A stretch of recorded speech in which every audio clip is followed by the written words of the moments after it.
día. Gracias, Señor, porque nos permite, Dios, congregarnos, estar cerca de ti, Señor, venir a Cristo. Señor, el mundo está desprovisto sin Cristo, está en una condición miserable. Señor, sus vidas son un asco como eran nuestras vidas.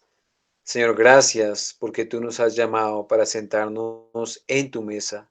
Dios no solamente nos llama siervos para venir a tu casa a servir, que ya es un lugar de honra y un título honorífico, sino que aparte de eso nos llamas hijos y aparte de eso nos nutres, nos sientas a tu mesa y nos das un lugar honroso al lado tuyo.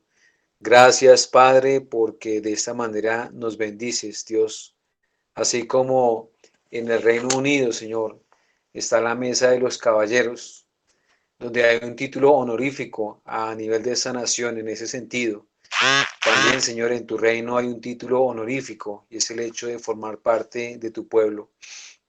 Oramos, Padre, por cada una de las almas que se congrega hoy con nosotros, porque les sea revelado, Señor, el misterio de tu palabra, porque, Señor, penetres con tu espada a lo más hondo de nuestro corazón. Ayúdanos, Señor, a cambiar. Ayúdanos a seguir como Cristo. Ayúdanos a tener puestos nuestros ojos en Él y que en los momentos de debilidad en los cuales quisiéramos retirarnos de Él, Dios, no lo permitas. No dejes, Señor, que demos un pie atrás, sino más bien líbranos de todo engaño, de toda perversa trampa del demonio para hacernos tropezar, para destruir nuestra alma, destruir nuestras vidas y destruir y hacer daño a la iglesia. Señor, te honramos porque eres tú el que guardas y cuidas a tu pueblo. Te alabamos, Padre, por tu palabra, tus promesas, y te honramos por el mensaje hoy de salvación. Padre, a ti y solo a ti sea la gloria, la honra, el honor, el poder y el imperio sempiterno por todas las edades. A ti te damos gracias y te lo damos en los méritos y en el nombre de nuestro Señor Jesucristo. Amén. Bueno, hermanos, el hermano titulaba correctamente al día de hoy el sermón. Y es una continuación o la parte B de lo que decíamos hace 8 días.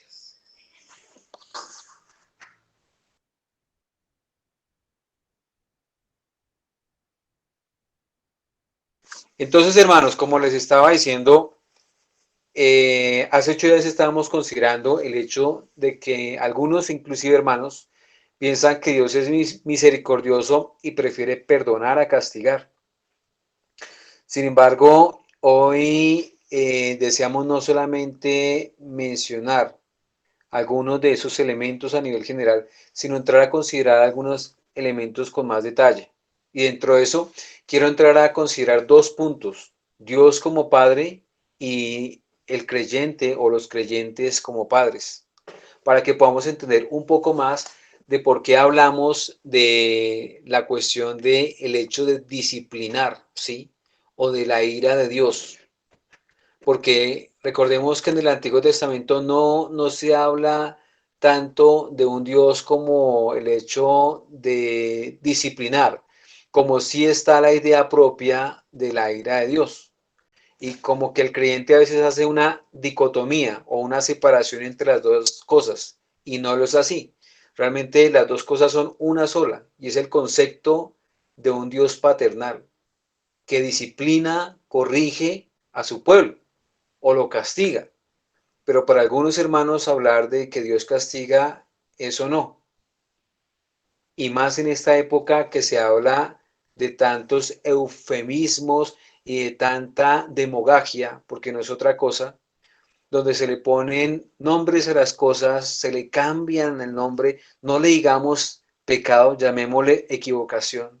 No digamos perdóneme, excúseme, porque así somos inclusive hasta los cristianos. Y eso es algo lamentable, hermanos, porque eso no se debe dar en medio del pueblo de Dios. Las cosas deben llamarse por su nombre. Usted es pecador al igual que yo y usted merece el infierno al igual que yo. Pero por los méritos de Cristo y por creer en Él hay salvación. Pero el resto usted merece el infierno. Sin embargo, al día de hoy ya se cambió la predicación, ya se cambiaron las palabras y de esa manera entonces también los cristianos temen hablar acerca de la santa ira de Dios. ¿sí? Interpretan y concatenan mal el hecho de la propiciación de nuestros pecados en Cristo con el hecho de que Dios sigue siendo Padre y sigue corrigiendo a su pueblo después de ellos haber llegado a creer en Cristo. O sea, como que hacen una disociación entre la ira de Dios y la disciplina de Dios. Dios como que estaba airado conmigo antes de yo creer, pero ahora después de creer, no, Él me disciplina. Antes me castigaba, hoy me disciplina, pero ya no está airado. Entonces, hermanos, yo deseo de pronto que entremos a considerar eso y que lo veamos en términos paternales. Entonces, hermanos, les animo a que inicialmente vayamos a Proverbios capítulo 3, versículo 11.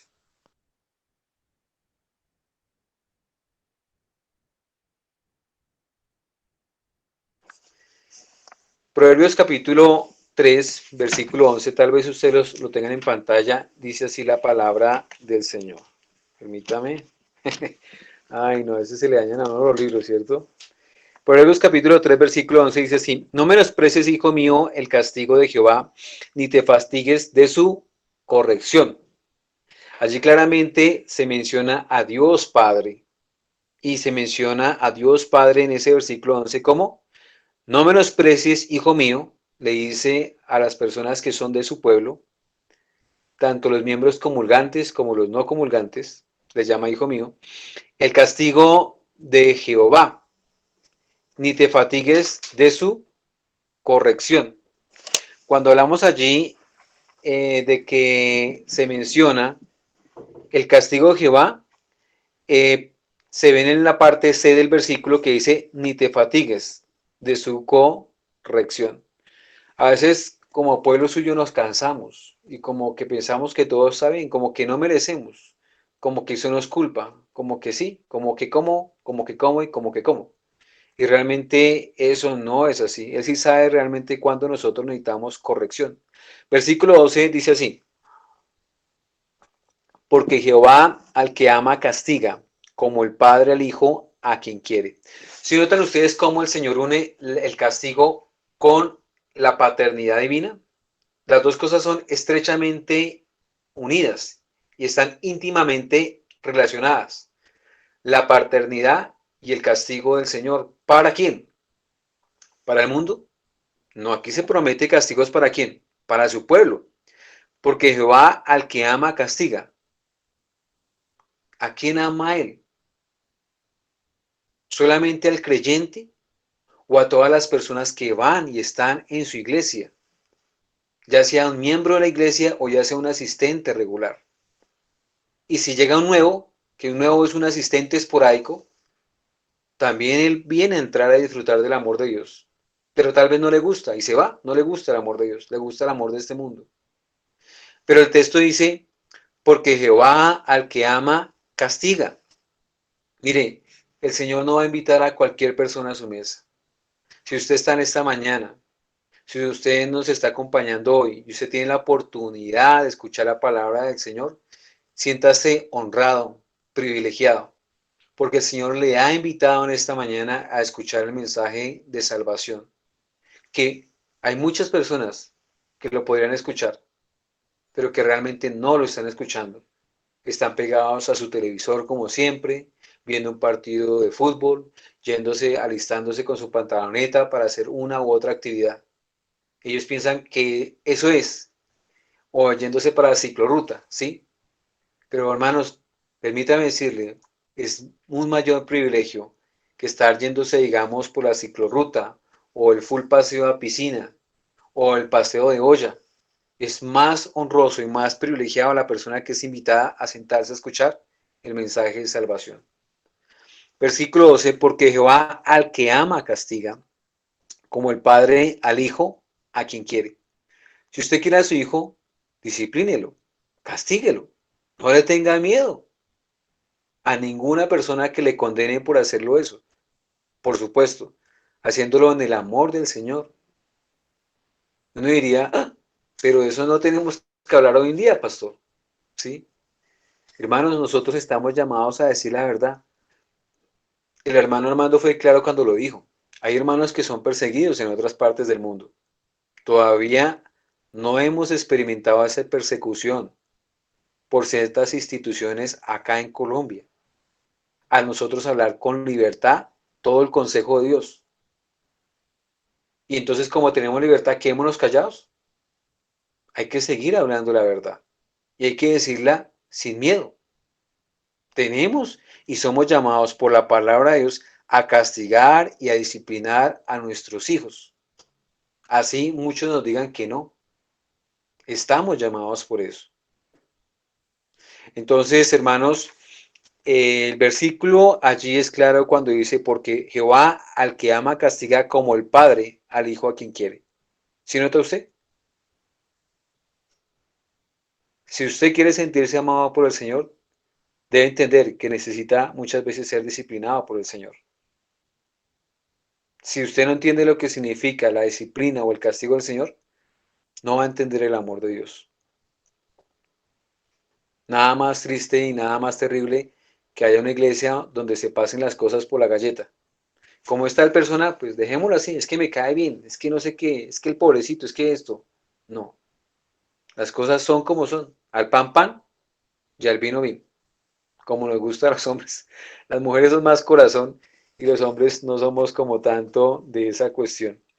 Capítulo 12, hermanos, versículo 5 del libro de los Hebreos. Les invito a que leemos, hermanos. Vamos de pronto a pasear por el Antiguo y por el Nuevo Testamento. Capítulo 12 de Hebreos, versículo 5. Vamos a leer capítulo 12, versículos 5 y 6. Y habéis ya olvidado la exhortación que como a hijos se os dirige diciendo, mire, vuelve y habla a quién. El padre le está hablando a quién. A sus hijos, a su pueblo. En Proverbios lo vimos. Allá también le hablaba a quién, a su pueblo. Este llamado no es para todo el mundo, es para su pueblo, para su iglesia. Hijo mío, no menosprecies la disciplina del Señor, ni desmayes cuando eres reprendido por él. Porque el Señor al que ama disciplina y azota a todo el que recibe por hijo. Eso es claro que nosotros lo entendamos. Vuelvo y repito, si usted no es disciplinado por el Señor, pues tal vez usted no es hijo de Él, ¿sí? Y eso es una cuestión preocupante. Por eso una iglesia donde no se hablan de procesos disciplinares, ¿qué es eso? Eso es un club social, pero eso no es una iglesia. Dentro de esto, hermano, nos queda entonces la pregunta, bueno, ¿y Dios continúa disciplinando al día de hoy?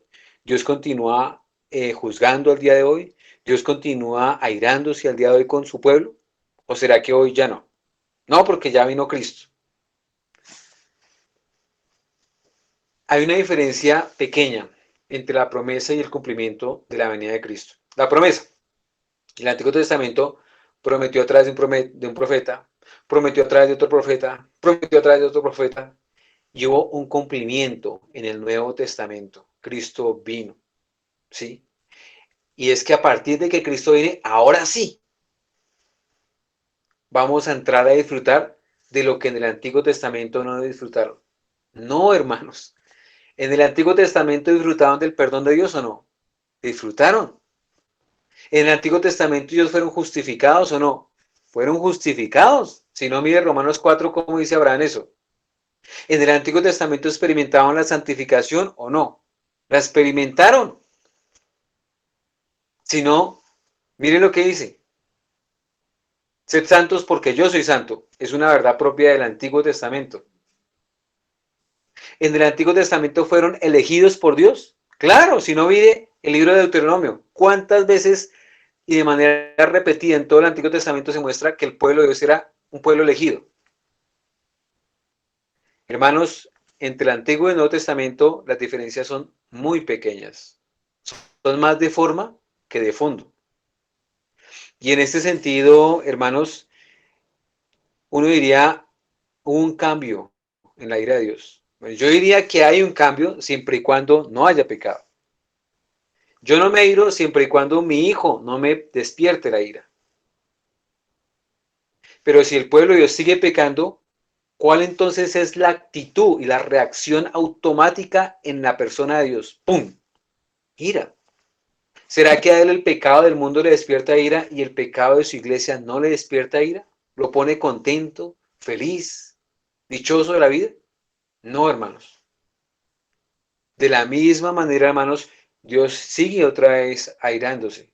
Por supuesto, alguien diría, pero es que su ira no es destructora como en el Antiguo Testamento. O sea, si usted va a corregir a su hijo, ¿lo va a acariciar o lo va a corregir? Lo mismo es la ira de Dios. El pacto que está allí en el libro de Levítico, en el libro de Deuteronomio, dice, yo te destruiré. Esta realidad es solamente el Antiguo Testamento o el Nuevo Testamento no sea una realidad así correctiva. ¿Acaso no dice el Señor Jesús allí en Juan 15, hablando acerca de la vid, el pámpano, y describiendo al labrador, dice, todo pámpano que en mí no lleva fruto, lo cortará? ¿Eso no es disciplina, hermanos? ¿Eso no es aplicar una acción destructiva para ese pámpano, para esa rama? Quítele usted al arbolito una rama. Apenas la quita, la rama empieza a morir. Pero lo curioso de la vid es que hay ramas que están ahí, que no están produciendo fruto. Y muchas veces las ramas que no producen frutos porque están muertas en sí mismas. Pero están en la vid. Piénselo, hermano amado. Entonces, ¿Dios se continúa irando con su pueblo o no? Si su pueblo no peca, no se irá. Pero si su pueblo sigue pecando, sigue ese atributo de Dios ahí presente. Ya no solamente estando latente, sino revelándose, revelando su santa ira. Así haya venido Cristo, vuelvo y repito, cumplimiento y promesa son prácticamente lo mismo. Lo único es que se cumplió lo que ya se había dicho. Pero en Dios las dos cosas son exactamente lo mismo. Y como las dos cosas son exactamente lo mismo, eso implica que no podemos decir que como Cristo vino, ahora ya Dios no se aira. No, porque si decimos que son prácticamente lo mismo, que tendríamos que decir que después de Cristo Dios ya no se ira y tendríamos que decir que en el Antiguo Testamento Dios tampoco se iró con su pueblo. Y eso es mentira, porque sí se iró. Entonces, ¿qué tendríamos que decir? Que si el pueblo peca, Dios se ira. Y el pueblo de Dios ha pecado desmedidamente en estas últimas generaciones de una manera impresionante. Erráis por falta de conocimiento, dice el Señor. Yo pregunto, ¿Dios será el tipo de padre que ve desde la azotea a su hijo, que el padre le dice algo a su hijo y su hijo le frunge el ceño y entonces el padre no hace nada? El hijo va y le levanta la mano al padre y él no hace nada. El hijo le grita a su padre como se grita en nuestro contexto. Y le dice, no tal cosa. No digo el término porque en Santander sí lo dirían con libertad, pero somos rolos y aquí no se dice con libertad. No, cucho. Hermanos, ¿Dios seguirá ante eso callado? ¿Dios no hará nada? Para usted como varón, eso no es incómodo que le falten al respeto. Dios, ¿cómo se sentirá cuando le faltan al respeto a él? Usted como padre, como madre, ¿cómo se siente cuando le faltan a usted el respeto a sus hijos? ¿Se siente contento? ¿Se pone a reír? ¿O le da ira? Hermanos, de esta manera yo quiero que entendamos dos cosas en Dios. Por un lado, la misericordia de Dios no quiere decir que Él sea una alcahueta. Ah, usted hizo eso, no hay problema, dejemos las cosas así, yo lo amo. ¿Sí? No. Yo lo amo y yo lo corrijo porque lo amo. Cuando hay una doctrina que dice que tú no debes corregir al hijo, no debes castigarlo, ¿qué le está diciendo realmente por detrás de esa doctrina?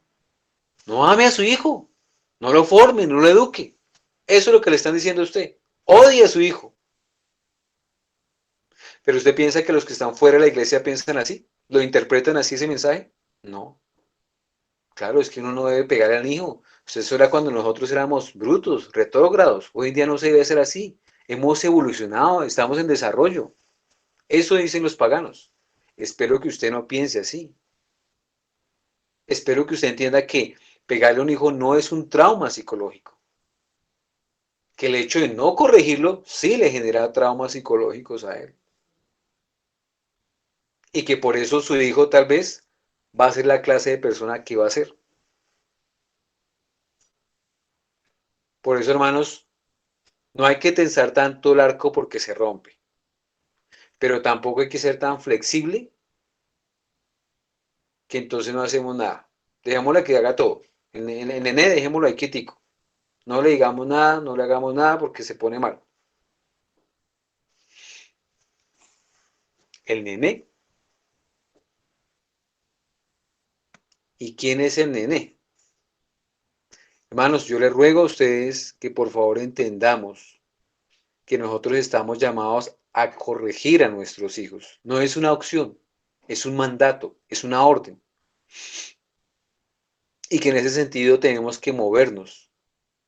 Ellos no van a lograr entender la naturaleza divina si nosotros no les revelamos con autoridad la autoridad divina en el acto de la corrección. Entonces, hermano, vuelvo y repito, está la disciplina o la ira en Dios. Por un lado, no podemos decir que eso es antagónico o contrario a la misericordia. No, son complementarias la una a la otra. Así como un hombre es el complemento de una mujer, así la misericordia y la justicia o la ira. Y por otro lado está la justicia y el hecho de ser alcahueta. El hecho de que usted sea misericordioso es una cosa, pero que sea alcahueta es otra cosa. Y usted tiene que tener mucho cuidado con eso. ¿Cómo puedo yo ser libertado o libre de caer en el pecado de ser alcahueta? Evalúe. Todavía estamos apenas comenzando año. Puede evaluar el año pasado. Puede hacer un balance. Las veces que usted corrigió a su hijo verbalmente y que también le castigó. No solamente que le hizo una amonestación verbal, sino que le castigó. Lo corrigió. Usted dirá, no, yo le quité la televisión, yo le quité esto. Pero miremos qué dice la Biblia. Si la Biblia me manda a quitarle la televisión solamente. O si la Biblia habla de una vara de corrección. El mundo no habla de vara. La Biblia sí habla de vara. Por supuesto, lo corregirás con vara y librarás su alma del Seol, del infierno. Pero también dice, lo corregirás con vara, pero no se apresure tu alma a destruirlo. Por otro lado dice eso. Recuerde, predicamos acá todo el consejo de Dios. Hay que mirar las dos cosas. No es, venga, le casco a ese muchacho y lo voy a acabar como hicieron mis padres conmigo. Porque es que eso fue lo que a mí me sirvió. Por supuesto, la corrección nos forma. Por eso al día de hoy, la sociedad que tenemos, los jóvenes que tenemos, están alocados. Es una sociedad loca. Eso está patas arriba. Y eso es entendible fuera de la iglesia. Pero que esa clase de sociedad también nazca en medio del pueblo de Dios, de la iglesia, y que nuestros niños jóvenes estén formados de esa manera, porque los papás no saben ser papás y las mamás no saben ser papás, perdón, no saben ser mamás. Eso no es admisible. Del mundo no podemos esperar algo diferente a eso. Pero la iglesia sí tenemos que esperar que la iglesia sea consistente con la palabra de Dios y la iglesia entienda y entre en razón. En la iglesia hay esperanza, hermanos, o debe haber esperanza. Cuando en la iglesia no hay esperanza es porque la iglesia está muerta. Hermanos, Apocalipsis es claro entre capítulo 2 y 3 que había una iglesia que estaba muerta. Hermanos, que Dios nos libre de una desgracia así. y que realmente entendamos que la iglesia debe ser un organismo vivo y en ese sentido debe actuar, hacerse sentir y revelarse. Hermanos, recordemos por un momento que Dios no es un padre que malcría a sus hijos. Dios no es esa clase de padre. Él es el padre más sabio que hay sobre toda la tierra.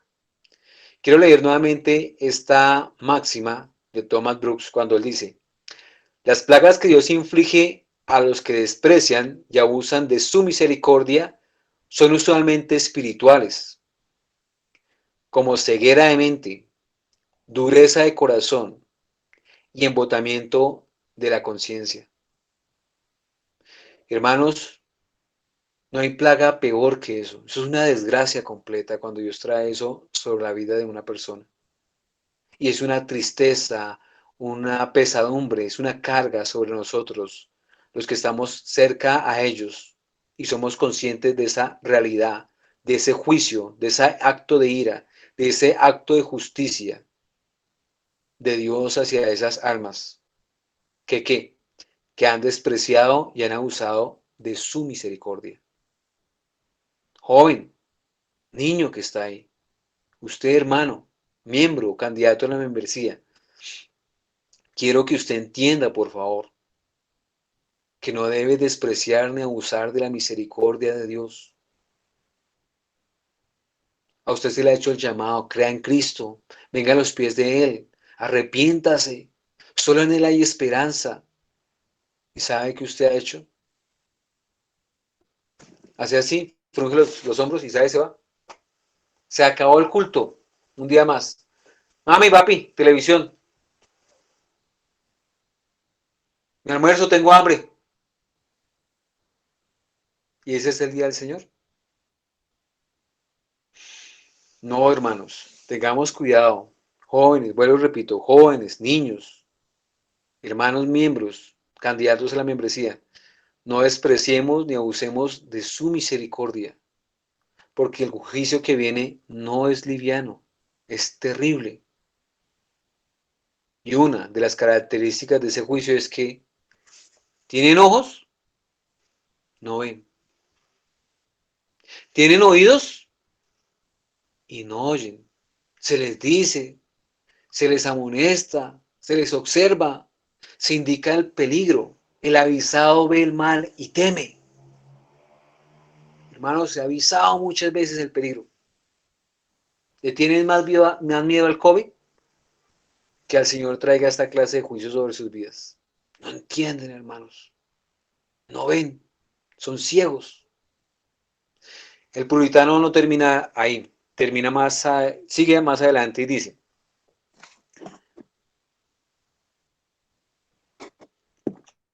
este es el grande castigo en el mundo, ser dejados a nuestros pecados. Recordemos Romanos capítulo 1.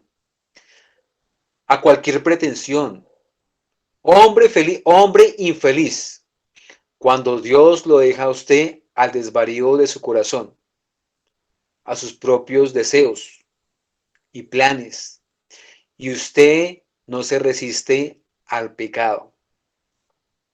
Cuando Dios le deja el camino al infierno fácil y placentero, eso no es otra cosa que probar incipientemente el infierno en esta vida. Y estoy totalmente de acuerdo con el puritano. Resumiendo al puritano Thomas Brooks en sus propias palabras, diríamos: un alma dejada a sus pecados es un alma madura para el infierno. Un alma apresurada y afanada por su destrucción. Hermanos, que el Señor tenga misericordia de nosotros y de nuestros hijos. Que realmente ellos en su alma no maduren para el infierno. Que ellos entiendan que necesitan a Cristo. Es triste cuando a estas personas les queda fácil el camino al infierno y es para ellos placentero. Yo le pregunto a usted, hace un momento el hermano Armando leía: Elí no estorbó a sus hijos. ¿Es usted de la clase de padre y madre que le hace fácil el camino a sus hijos para el infierno? ¿Es esa clase de madre y padre? No le digo esto porque lo perturbo, no le digo aquello porque se hace sentir mal, porque se va, porque esto, porque lo otro. ¿Quiere hacerle fácil el camino a su hijo para el infierno, hermano? Tal vez usted no le aplauda lo que hace su hijo, pero hay un dicho que dice, el que calla otorga. Si usted no le dice nada, si usted no hace nada, pues ¿cuál es el mensaje que le está dando a su hijo? Pues mi hijo siga, porque ¿qué más?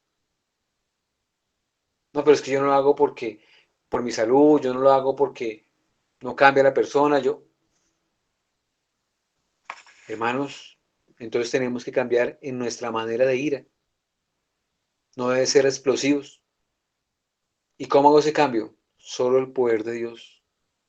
Entonces, su oración ya no debe ser, Señor, oro por la salvación de mi hija. No, no solamente eso. Ahora es, Señor, oro por la salvación de mi hija y por mi ira, para que yo pueda hacer justicia en mi hogar.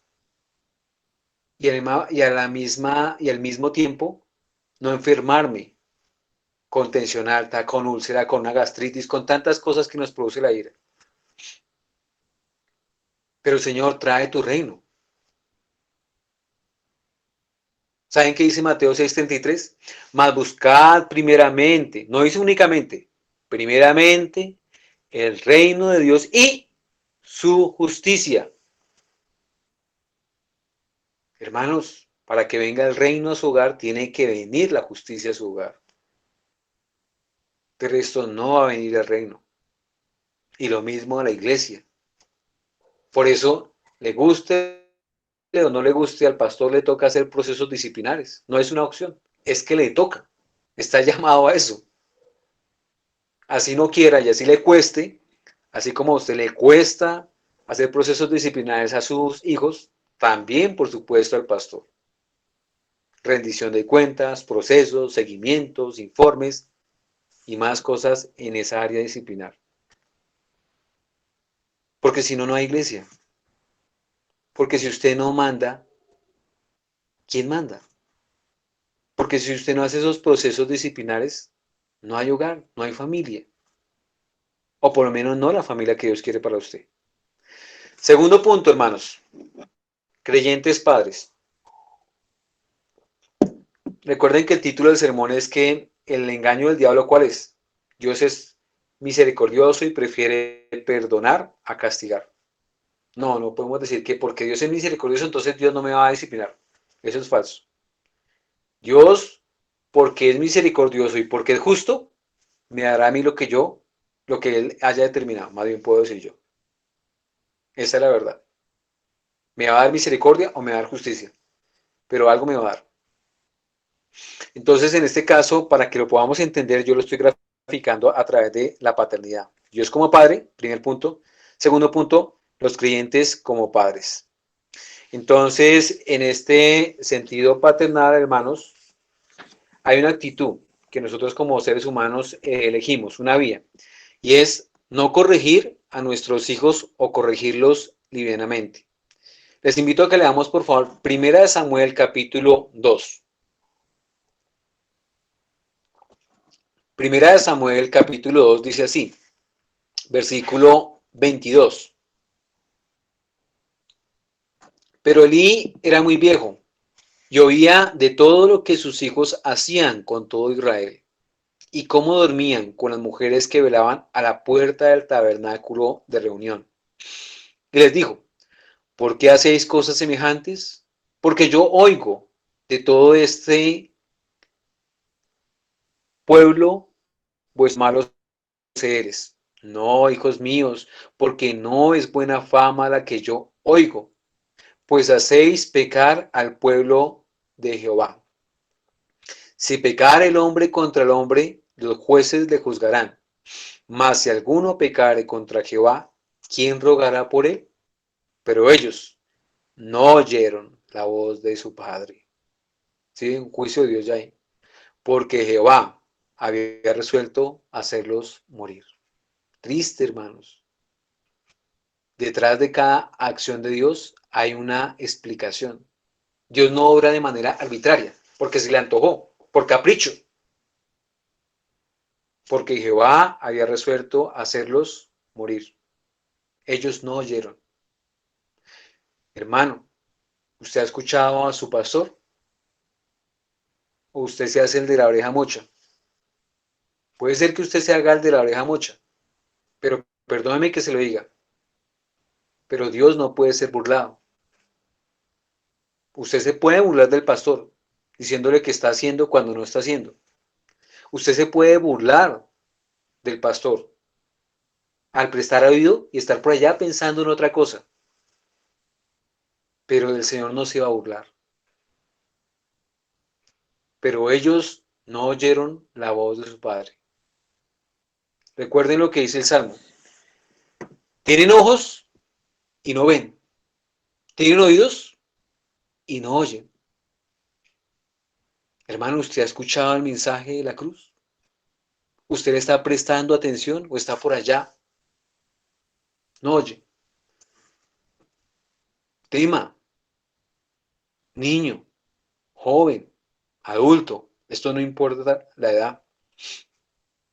Pastor, anciano, diácono, tema. Esto no importa el cargo, el oficio.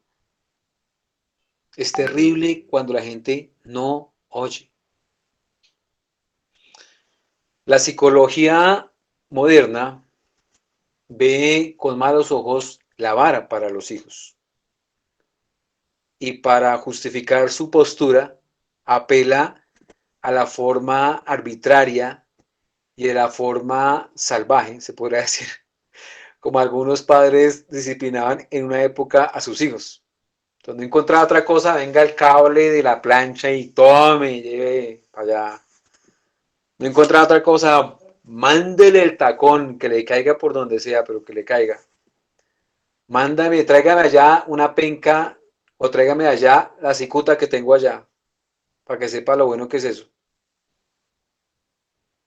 Ahora, hermanos, yo entiendo que por supuesto, la Biblia dice, no destruyas a tu hijo, pero también dice Proverbios 23:14, lo castigarás con vara y librarás su alma del Seol. Hermanos, no es suficiente las palabras, es con vara. Y alguien dirá, pastor, eso está bien cuando ellos son niños, pero mis hijos ya son adultos, tal vez hasta son más altos que yo. Entonces, ¿cómo disciplinar a ese grandulón con vara? Hermana, entienda el mensaje del Señor. Ya no es con un palo. Ahora toca hacerlo de otra manera, hermana. De una manera que a él le duela y le cueste. Por ejemplo, me explico. A veces mis hijos no son tan grandes, pero ellos han ido creciendo y viene el valor del dinero. Entonces a veces uno dice, y uno tiene que ser muy sabio en eso, muy medido.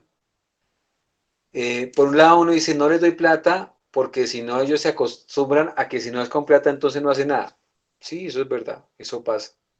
Pero eso no pasa solamente cuando son niños, eso pasa en toda edad de un ser humano. Y por otro lado, si ellos aprenden a administrar plata desde pequeños, ellos aprenden no solamente el valor de la plata, sino que aprenden que cualquier pesito cuesta mucho trabajo y aparte de eso, tienen que aprenderlo a ahorrar y a invertir, a administrar. Pero que no vengan después a decirme, papi, regálame tal cosa. No, él tiene que aprender a administrar su dinero. Inclusive, dentro de su dinero sabe muy bien lo que dice el Señor Jesús. Dijo, dele al César lo que es del César y a Dios lo que es de Dios. Y desde pequeñito ellos van aprendiendo a hacer eso. No tienen que abrirle uno una cuenta en el banco, Banco Pepito Pérez, para no hacerle propaganda en un banco. Pero usted puede hacerle un extracto, como decimos nosotros, una hojita con papel y hacer ahí que le enseñarle a hacer inversiones a nuestros hijos. Nosotros jugamos ahí como el tío rico, el CDT, la fiduciaria, y se le da un capital y se le da un porcentaje y él ya empieza a manejar esos términos. Él todavía no sabe lo que está diciendo, pero ya maneja esos términos, ya los identifica, perdón. y ya identificándolos, no entiende todo lo que implica eso, pero ahí poco a poco va aprendiendo. Entonces, hermanos, ¿con qué quiero decir con esta ilustración, con este ejemplo? Que una de las formas en las cuales yo, en mi caso, digamos, discipliné a mis hijos es, hijo, su mesada hace esto, ahora se le quita esto. No, mami, pero no sé qué. Hermano, usted sabe, el que la hace, la paga. Usted hizo mal esto, pues hermano, asuma. ¿Duele? Claro que duele, porque ella pensaba que podía y tenía planeado hacer cierta cosa con su platica. Y cuando pasa eso, ¿qué pasa? ¿Duele o no duele? ¿Hay vara o no hay vara? Hermanos, que el Señor nos dé sabiduría para cómo nosotros poder educar y formar a nuestros hijos. Porque no hay un manual escrito. Está la palabra de Dios. Pero el solamente hecho de leerla es difícil. Y aplicarla a nuestras vidas es más difícil todavía. Porque son los misterios de un Dios que es santo y nosotros somos hombres terriblemente y extremadamente pecaminosos. Y en nuestra perversidad y nuestra naturaleza caída terriblemente malos. Si Él es luz, nosotros somos tinieblas. Mejor dicho, si yo quiero entenderlo, Él me está hablando en chino. Por eso necesito a alguien que tenga unos dones para poder entrar e inquirir en los santos misterios de Dios y poderlo entender a Él. Entonces, hermanos, vuelvo y repito, no sirve que tú pienses corregir a tu hijo con paliativos. Una persona muriéndose de COVID allá en el hospital, con todas esas caretas que le ponen, y van y le dan, démosle esta pastilla de Doris para que le quite eso. No, hermanos. Nuestros hijos son exactamente lo mismo. Usted tiene que aprender a estudiar las enfermedades de ellos y aprenderles a dar el correcto antídoto y no cualquier cosa, porque tenemos que ir a la raíz. Por eso las palabras no son suficientes y las palabras se las lleva el viento. Ellos necesitan vara. ¿Hasta qué edad, pastor? Ya le dije. Mientras que él no tenga una independencia plena económica, él tiene que entender que necesita vara bajo su administración. Entonces, hermanos, que el Señor nos dé entendimiento en ello. Ojalá que no sigamos las pisadas de Elí, que oía y se hacía, perdón la expresión, el pendejo, como decimos nosotros en nuestro argot. Es una palabra fuerte, pero creo que dice muy claramente lo que quiero transmitir. Como que no, como que si es conmigo o no.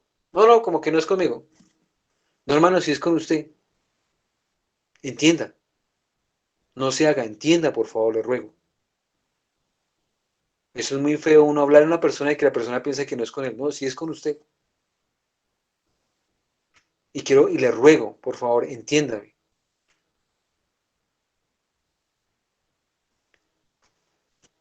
Hermanos, nosotros no podemos hacer a nuestros hijos creyentes. Por eso les invito a que miremos Segunda de Reyes, capítulo 18.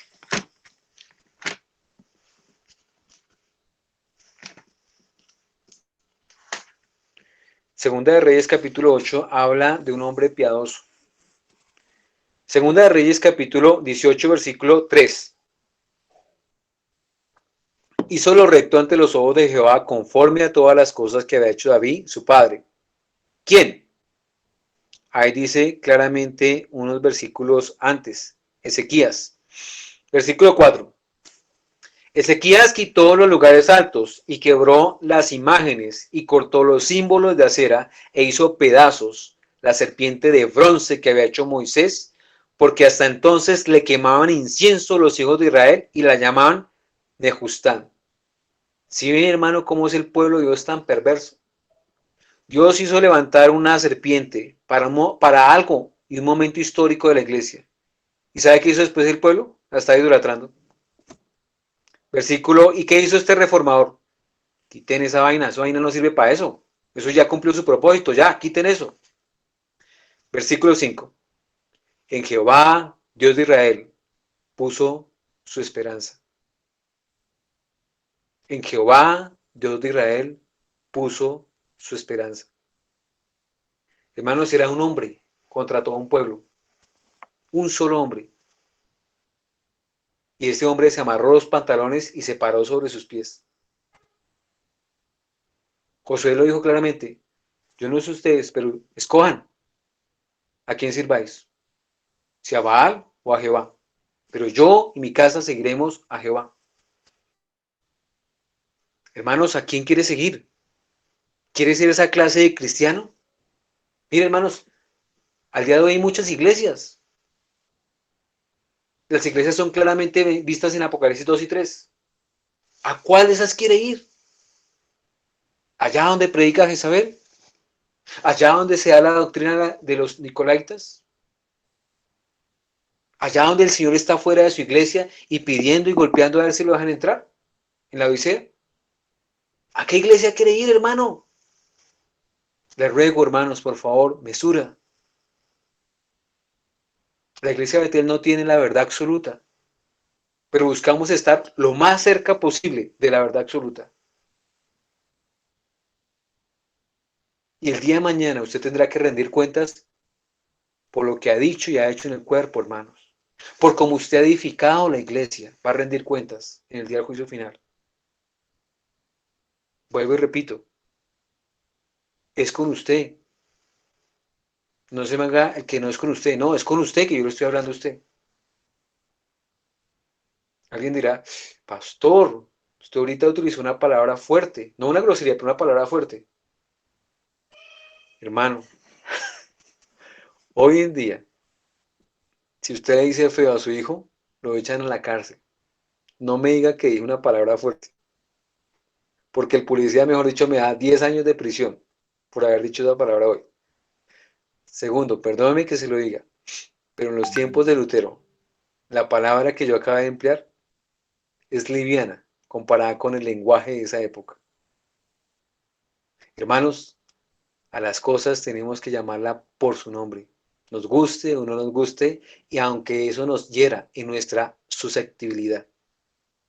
Por supuesto, si el pastor llega a decir una grosería, es de condenar. Pero si el pastor, al igual que usted, se ve obligado en utilizar una palabra fuerte para que usted entienda la fuerza y el énfasis donde lo está poniendo en el sermón, entiéndame. Que este año no sea un año más, sino que realmente sea un año de cambios. Que no sea un año de proselitismo político. Yo haremos esto, cambiaremos aquello, lograremos lo otro. Mentiras del diablo. No hacen nada. No, hermanos. Buscamos un cambio. Y guste o no le guste, hay que hacer las cosas. Y hay que llamar las cosas por su nombre. Versículo 5. En Jehová, Dios de Israel. Ahí no dice Dios del mundo, ni Dios de los paganos. Nuestro Dios es diferente, hermanos. ¿No ha escuchado usted ese dicho? Al final, todos tenemos el mismo Dios. No, hermano, perdóneme que se lo diga, pero todos no tenemos el mismo Dios. Olvídese, eso son otra mentira del diablo más que el mundo dice, que los que están fuera de la iglesia dicen. Y cuando digo la iglesia, no es la iglesia de Betel, la iglesia local de Cristo. Y cuando digo la iglesia local, me estoy refiriendo a esas 7 iglesias. Bueno, aunque hay una que el Señor está fuera de ellas, pero de todos modos es una de sus iglesias. Entonces, hermanos, no, hermanos, nuestro Dios, o sea, nuestro Dios es diferente. Por eso él dijo, yo seré tu Dios, tú serás mi pueblo. Él dijo, el mundo es mi pueblo. No, tú serás mi pueblo y yo seré tu Dios. Nuestro Dios sí es diferente. Ese cuentico de que nuestro Dios es igual a todos, no, no, no, no, no, no, no. Eso está bien para que, ese tipo de predicación está bien para que se la dejen al diablo, pero no para Betel. Versículo 5. En Jehová Dios de Israel puso su esperanza, ni después, ni antes de él hubo otro como él, entre todos los reyes de Judá, porque siguió a Jehová y no se apartó de él, sino que guardó los mandamientos que Jehová prescribió a Moisés. Hermanos, ¿es usted de los que dice, te seguiré a donde quiera que fueres? Y cuando el Señor le jala orejas y le dice, un momentico, mi hijo, porque es que las cosas no son así, me va a seguir es así, así y así. ¿Es usted de las personas que dice, Señor, hasta ahí y no más? O me voy para otro lado, o no puedo, o no aquello. ¿Es usted de esos hermanos? ¿O es usted de los que están en la iglesia mientras que a usted no le perturben, no le digan nada? ¿Es usted esa clase de personas? Porque es que cuando se me meten con lo que a mí me toca el corazón, en ese momento, ahí sí no. Ahí sí yo mejor miro para otro lado porque es que a mí no me gusta, a mí no me parece esto, a mí no me parece aquello. ¿De qué clase de personas es usted, hermano? Aquí el texto claramente dice, porque siguió a Jehová y no se apartó de él, sino que guardó los mandamientos que Jehová prescribió a Moisés. Proselitismo. Yo te seguiré, Señor, pero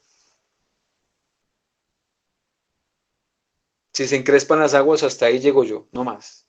Si comienzo a hundirme en medio de los problemas, hasta ahí nomás, Señor. Yo me devuelvo.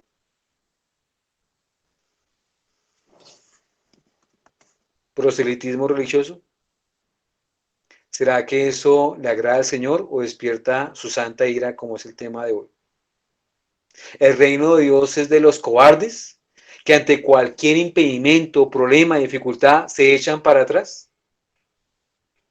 Hermanos, hay que seguir para adelante y hay que hacer la santa voluntad de Dios. Nosotros no somos de los que retrocedemos, dice el escritor a los hebreos. Espero que usted sea de esos.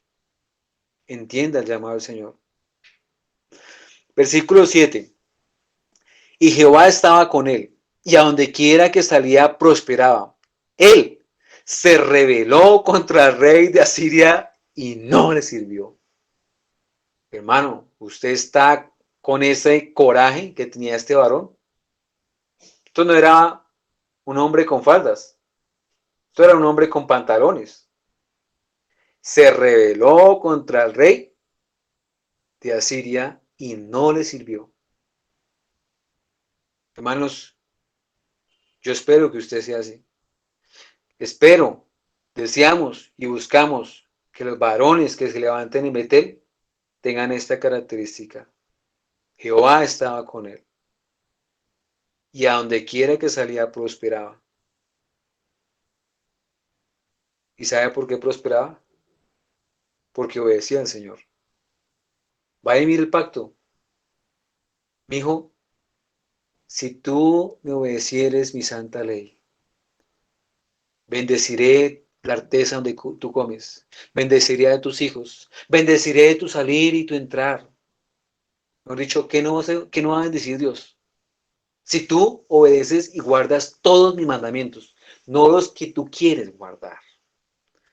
No, yo guardo todos, pero no me parece que el día del Señor sea importante, porque la Biblia también dice tal cosa. Y la pregunta es, ¿seguro que la Biblia dice eso?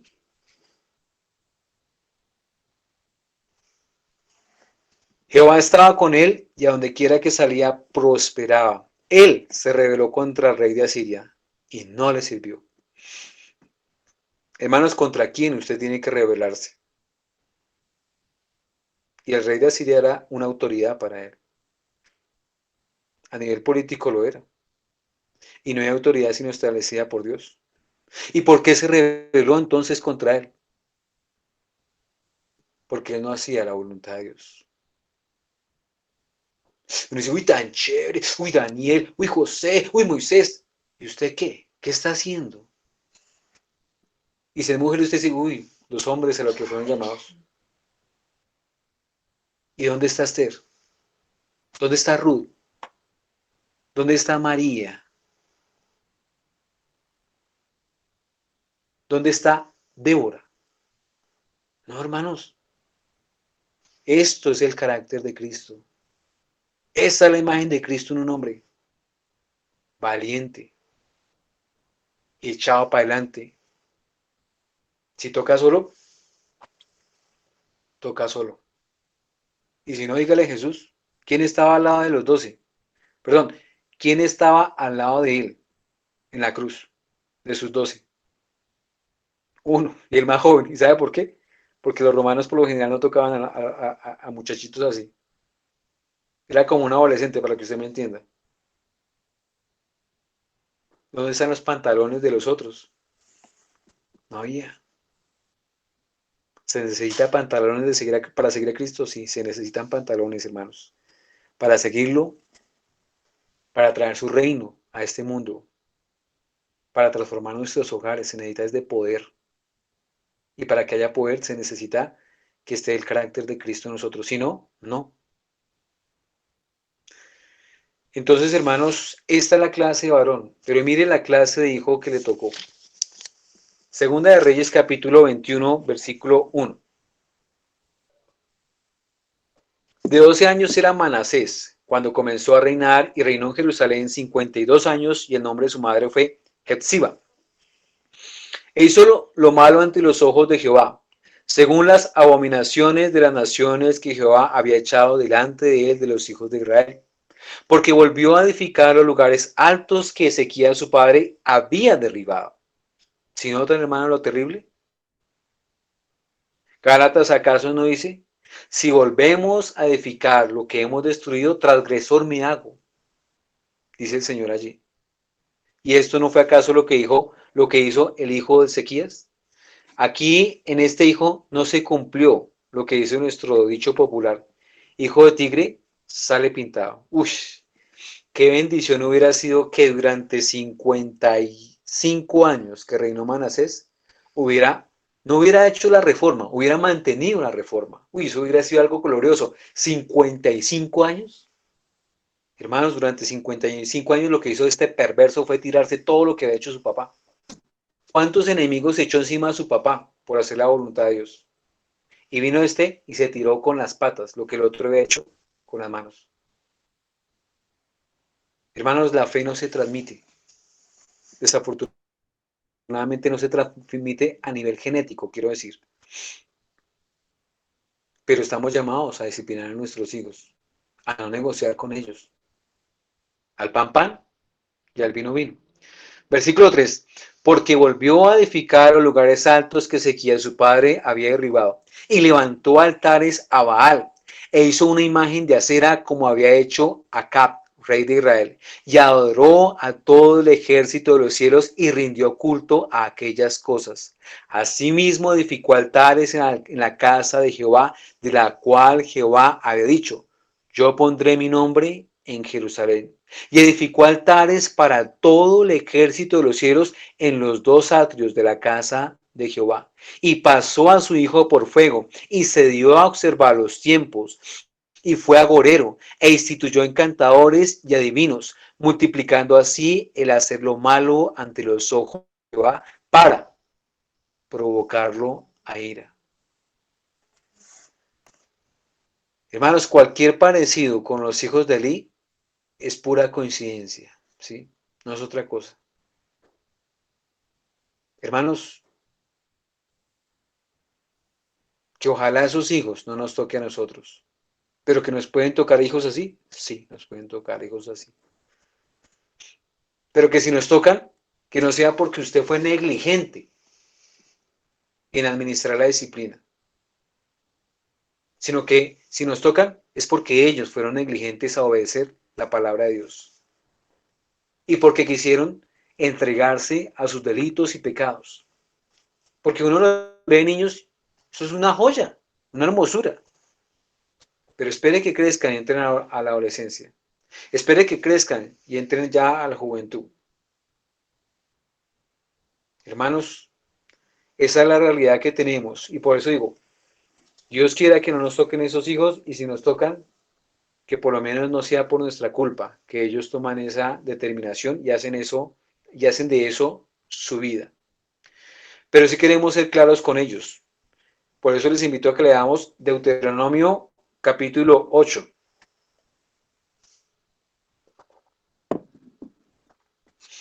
Deuteronomio capítulo 8, versículo 5 es claro cuando habla del castigo. Dice allí, y de la santa ira de Dios, y de no entrar a negociar con Dios. Sí, Dios me ama, Dios es más misericordioso que airado, y ya Dios no se ira conmigo. No, hermanos. La ira de Dios para con su pueblo es un sinónimo de disciplina. Quítele el término ira, póngale disciplina ahí. Quítele el término castigo, póngale el término ahí disciplina. Es exactamente lo mismo, no es otra cosa. Claro, la ira de él hacia el mundo es otra cosa, pero estamos hablando acá de que todos estos versículos nos hablan de la ira de Dios o la disciplina de Dios o el castigo de Dios hacia quién, hacia su pueblo. Sea antes o después de Cristo, es exactamente lo mismo. Él tiene que seguir disciplinando a su pueblo, tiene que seguirse irando por su pueblo, porque si no lo hace es una alcahueta y no nos ama. Capítulo 8, versículo 5. Reconoce a sí mismo en tu corazón que como castiga el hombre a su hijo, así Jehová tu Dios te castiga. Si notan por qué coge como punto el padre creyente para ilustrar. Así mismo, que como castiga el hombre a su hijo, así Jehová tu Dios te castiga. Hermanos, el Señor no va a entrar a negociar con nosotros, a ver si nos parece o no nos parece. Hermanos, temamos. Hermanos, yo les pido y les ruego algo.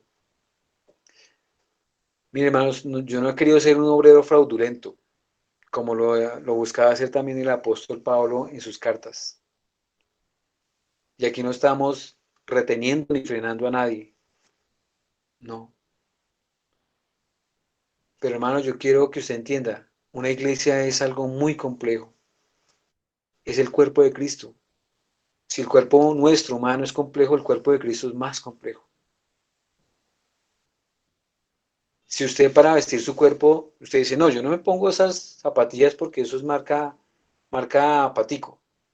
Yo me voy a poner unas zapatillas marca eh, Nike o Adidas, qué sé yo.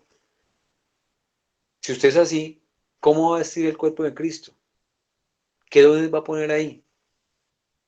No es cuestión de ponerle trabas, es cuestión de que usted entienda todos los requerimientos que hay dados por la santa palabra de Dios.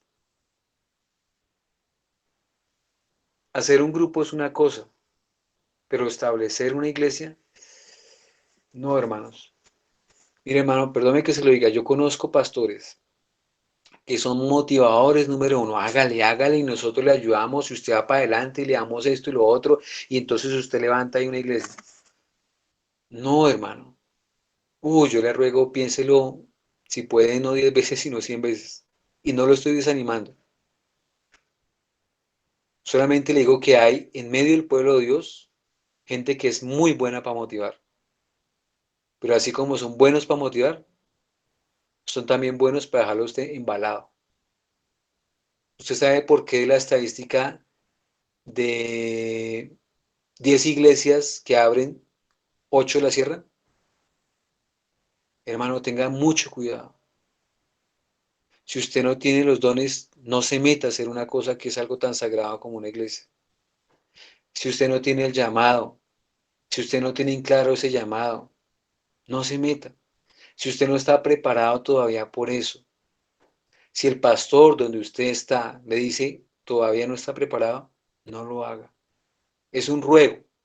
Si usted lo quiere hacer ya es otra cosa. Pero créame, se puede estrellar. Yo he visto muchos hermanos, también conozco, que han llegado a otras iglesias estrellados. Entonces, hermanos, ¿a qué me refiero con esto? A que si tú haces cosas fuera de la voluntad de Dios, va a haber castigo. Así sean cosas buenas, pero va a haber castigo. Evitemos ese castigo. Que Dios nos libre. Proverbios capítulo 4, hermanos, para ir terminando. La Biblia es clara cuando muestra que Dios sí se aira con su pueblo, hermanos. y que no es que les coja, no, yo prefiero la misericordia a la ira o a la justicia, no. Capítulo 4, versículo 13. Retén el consejo, no lo dejes, guárdalo, porque eso es tu vida. Nos gusta mucho ese versículo, ¿cierto? ¿Sabía usted que la palabra en el original para consejo es la misma palabra que en otras partes se traduce como castigo? Leámoslo así. Retén el castigo, no lo dejes, guárdalo, porque eso es tu vida. Hermanos, el castigo es necesario, es bueno, y eso es la vida de nosotros. Capítulo 5, versículo 12 de Proverbios. Y digas, ¿cómo aborrecí el consejo y mi corazón menospreció la reprensión? Ahí nuevamente el término que se traduce como consejo es castigo. Leámoslo como castigo. Y digas, ¿cómo aborrecí el castigo y mi corazón menospreció? Sí, mi corazón menospreció la reprensión. Joven, niño, no aborrezca el castigo. A nadie le gusta el castigo, créame. Yo lo entiendo a usted. Pero yo le debo muchas cosas a mi mamá y a pastores que me formaron donde me castigaron. Eso me formó, eso ayuda, eso purifica. Capítulo 5, versículo 23.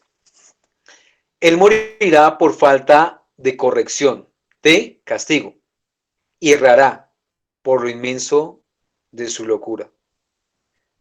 Hermanos, que nuestros hijos no mueran por falta de corrección.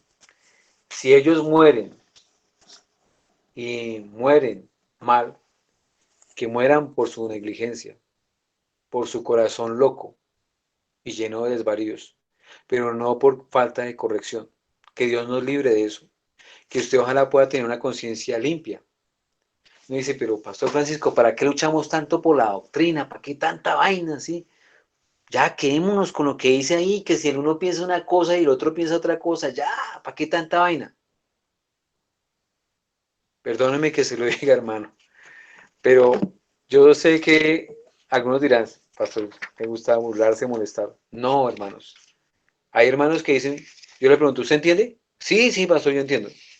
Y pasa algún problema, alguna cosa, y cuando hay que aplicar lo que se había enseñado, no, no me parece, no me parece. Vuelvo y le digo a usted, ¿usted me entendió? Timoteo es claro cuando dice 1 Timoteo capítulo 1 versículo 5. Pues el propósito de este mandamiento es el amor nacido de corazón limpio, de buena conciencia y de fe no fingida. ¿Cuál es el mandamiento? Como te rogué que te quedases en Éfeso, versículo 3, cuando fui a Macedonia, para que mandases a algunos que no enseñen diferente doctrina. Ese es el mandamiento. Cuidar la doctrina. ¿Por qué cuidamos la doctrina? Porque tiene un triple beneficio. Uno, que usted ame con un corazón limpio, que usted tenga una buena conciencia y que usted tenga una fe no fingida. Que usted pueda tener en claro, hombre, yo sí soy creyente o no soy creyente. Porque si usted es de las personas que porque hizo una oración de fe ya es salvo, perdóname que se lo diga, pero usted está equivocado. Uno no va al cielo por hacer oraciones de fe.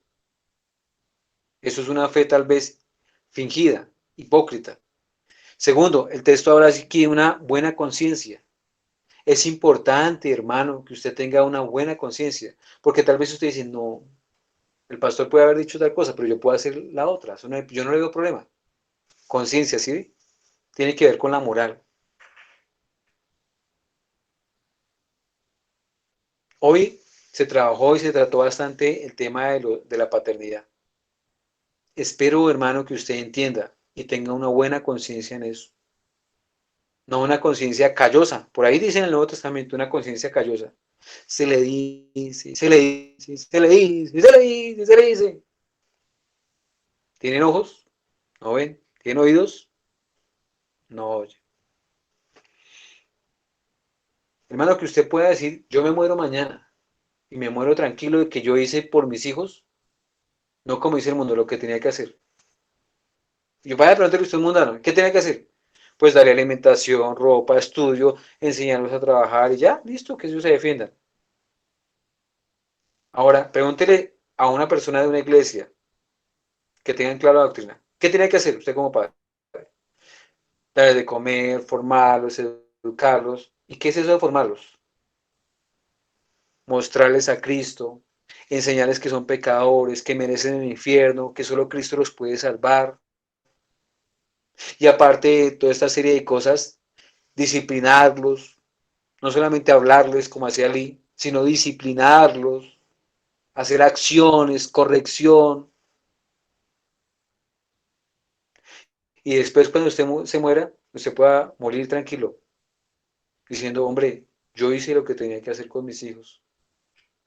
Porque si usted no les habla del Señor, si usted no los forma en el camino de Cristo, usted no me diga que en el día de su tumba, usted va a decir, yo hice lo que tenía que hacer. Usted no lo hizo. Hizo muchas cosas, pero tal vez no hizo lo que tenía que hacer. Hermanos, que el Señor nos libre de eso, de ser padres como los paganos del mundo. Y ellos piensan que ya lo hicieron todo. No, hermano, le faltó lo más importante. ¿Qué pasa si un mecánico está armando el carro y se le olvidó que tenía que ponerle cierto pin en estaba, digamos, arreglando los frenos del carro y se le olvidó poner cierto pin y cierto resorte o cierta pastilla allá en los frenos del auto? Fue un detalle. Hice todo, armé todo el carro, pero solamente se me olvidó eso. Vaya y diga el que está conduciendo. ¿Cómo lo va a ver usted? Pequeño detalle, ¿cierto? Termino leyendo esta nota del puritano nuevamente porque para mí es bien reveladora. No hay nada en el mundo que haga a un hombre más diferente a un santo y más parecido a Satanás que argumentar desde la misericordia de Dios a la libertad pecaminosa, desde la bondad divina a invitar y seducir al pecado.